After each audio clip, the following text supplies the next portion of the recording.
So today I want to talk to you about subject lines because this is a topic that is completely overblown and everyone who actually gives advice on it gives horrible advice on it. Like I've never seen about e-commerce email marketing advice about subject lines. And so I'm just going to give you all of the principles that I've learned over the past few years, and this is going to save you so much time, make you so much more money, and you won't have to look for templates and weird emojis and words to use in your subject line, because what I'm about to tell you is less about these tactics, which don't actually work if you don't have the principles down, but more about the principles, which is the whole crux of how you make a good subject line. So the first principle is curiosity, right?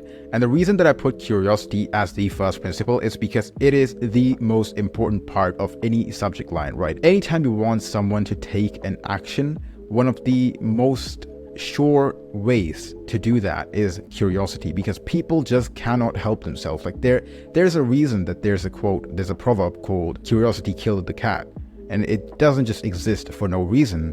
There is a reason for it, and the reason for it is that human beings just cannot help themselves when they're curious. And so when you have curiosity in your subject lines, it is going to basically force people to open. As soon as you've incited curiosity in the reader, you know you have their click, you know you have their open.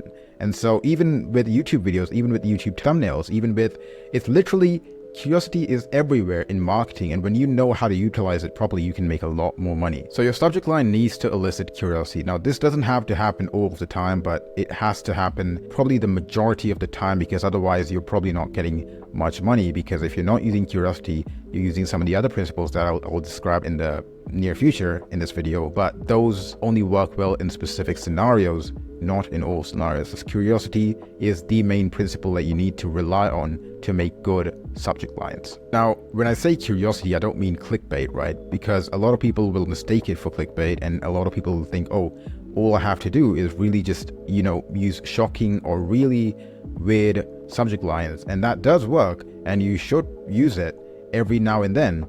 But if you use it too often, readers will first of all lose trust in your brand, and second of all, they'll just get used to it and they'll realize that any clickbait email from this brand just never delivers, right? So don't use clickbait so often. Use it once every month, once every 2 months, depending on how much your email frequency is, and you will find good results with that. But most of all, use curiosity. The second principle that I want to talk about is do not sell in your subject lines, right? And this is probably where most people start out, is most beginners, or even if you're just an e-commerce brand owner or founder or a CMO, whatever you might be, and you're writing emails for an e-commerce brand, you might have the instinct or the tendency to talk about the email content in the actual subject line, or talk about what the products you're promoting, whatever it might be. You want to talk about that stuff. But the problem with that is the fact that, number one, there is no curiosity in that, because when you are selling a product in the subject line itself, when you're saying, our product, whatever, does all of these good things for you, number one, there is no curiosity in the actual subject line. You've already revealed what the content of the email is going to be. It's just going to be content of you selling your product, which brings me to point number two, which is that people don't like being sold to. And so when you make a subject line that is completely about selling a product to someone, readers understand that the email content is going to be a lot more about that. And people who don't like being sold to are not going to open your emails, and therefore you'll have lower open rates, lower click rates, and lower conversion rates, right? So do not sell in your subject line. There is plenty of time to do that in the email itself, in the design, the copy, whatever you want.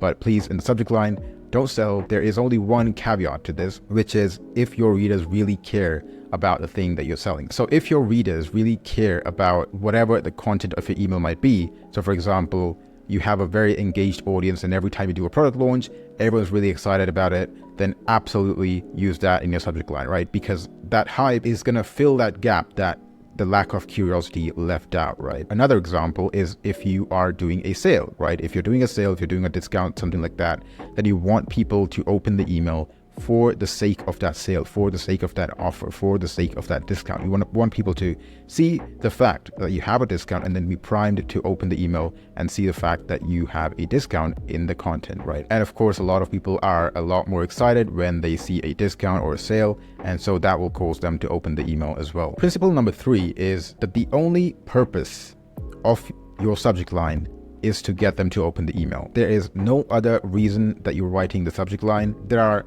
more secondary reasons like priming, but really the main reason is to get them to open the email. And so this goes back to my last point as well, is that when you try to say things in your subject line, when you try to describe the benefits and the features of your product, or when you try to give them reasons to purchase something in the subject line itself, that is going to lower the open rates, because you're forgetting the actual reason for writing the subject line, which is to get them to open the email. Now, the main purpose of the subject line has become to get them to think of your product as something good, when really it was your content that was supposed to do that, and your subject line was supposed to get them to open the email to read the content. So that's something to keep in mind, and something to keep in mind also when you're writing the preview text, which brings me to principle number 4, which is to always make sure that your preview text, which comes after the subject line or under the subject line, always either maintains the curiosity, or number 2, increases the curiosity. If you're doing one of these two things with your preview text, you cannot lose, because a lot of times what happens is you do not have a preview text, and so Klaviyo or whatever email marketing software you're using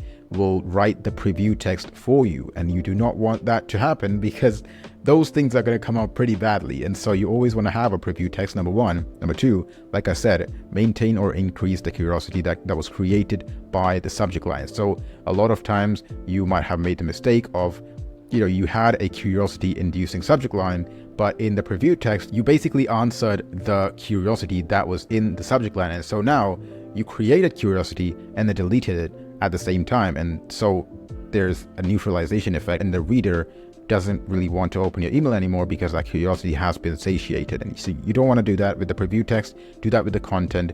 Satiate that curiosity all you want with the content, right?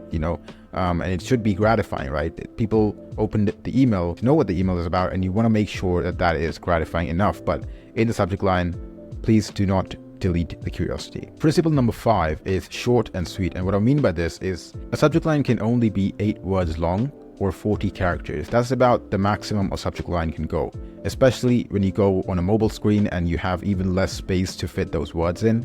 You definitely want to make sure you stay under that limit. Now, a lot of times when you have longer subject lines that will work, you will actually, sometimes it does work because even the longer subject line is inducing a form of curiosity, because the subject line gets cut off and now you have this ellipsis, right? You have this little, the dot, and people are like, oh, what is the subject line? Right? I want to see what the subject line is. And the only way to see the full subject line is to open the email, right?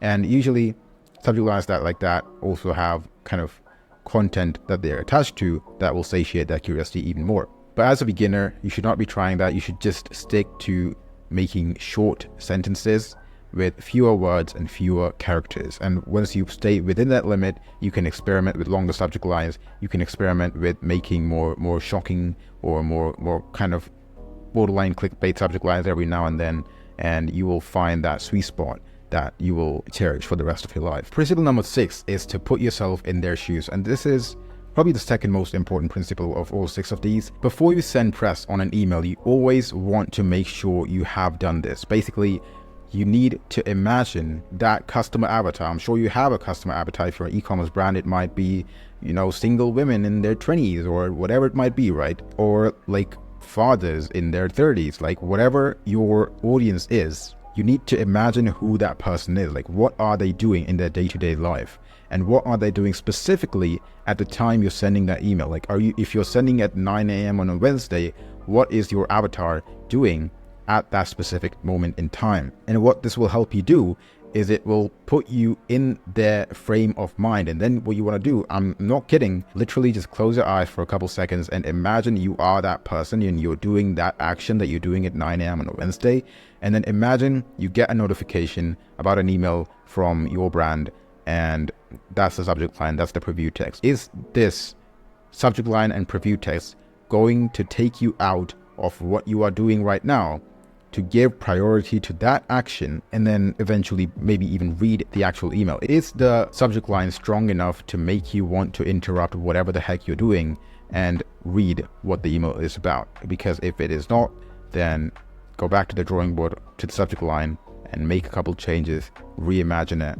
And if it's good enough, that's good. Because these days, honestly, this principle, this exercise becomes more important than ever, because everyone's overstimulated, everyone's on Instagram Reels or some stupid things like that, and no one really has an attention span anymore, because everyone wants the attention of your target audience. And so you need to basically be that gun to the head to this person, that gun to the head that's full of curiosity to this person, and telling them this email is worth opening regardless of the 1,000 other stimuli you're getting right now. And that's what I want to leave you with at the end of this video. Thank you. Goodbye.